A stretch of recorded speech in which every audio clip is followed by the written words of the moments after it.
Welcome to the Defense and Aerospace Report. I'm Vaga Muradian, and welcome to our weekly cyber report sponsored by Northrop Grumman. And joining us is retired United States Navy Rear Admiral Will Metz from the Northrop Grumman team. Sir, thanks for joining us. Thank you.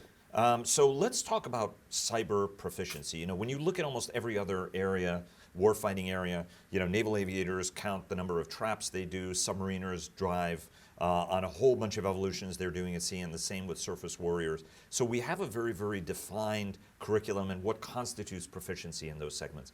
How do we need to think about what constitutes proficiency in cyber?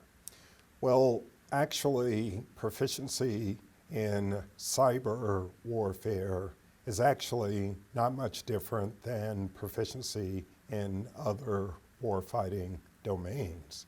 You discussed, and we discussed previously, that each of the services are introducing training at their service academies. They have training and certification for their non-commissioned officer force. But when it comes to preparing for supporting a O-plan for a combatant commander, there's a necessity of training and certification for high-end combat.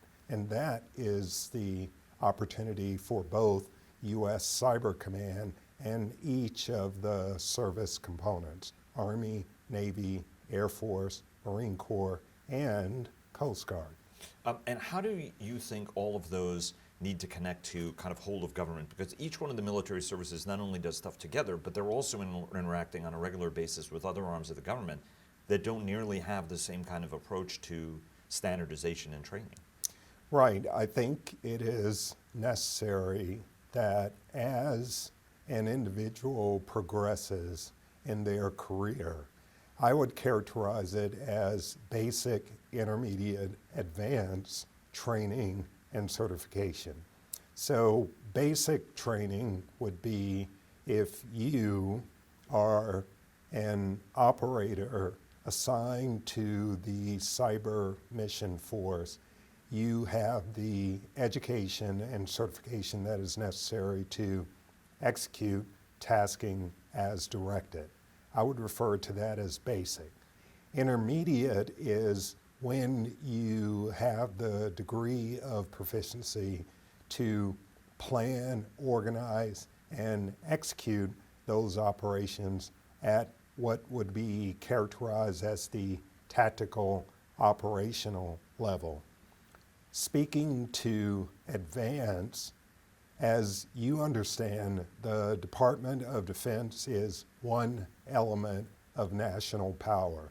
So I would characterize, and this is a tip of the hat to U.S. Cyber Command, the work that is occurring across the interagency and with the service components, I think strives to get to the level of advanced education and certification that is necessary to support joint warfighting as well as interagency operations.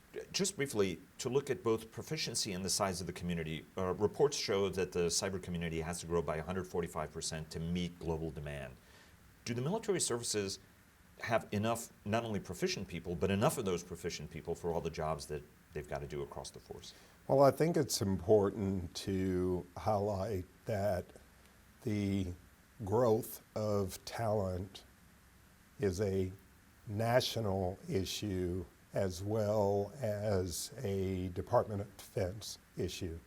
And through a variety of partnerships that are necessary to build the future cyber workforce for both private industry and the government is a core focus of effort for Northrop Grumman Corporation. Sir, thanks very much for joining us. We appreciate it. Thank you.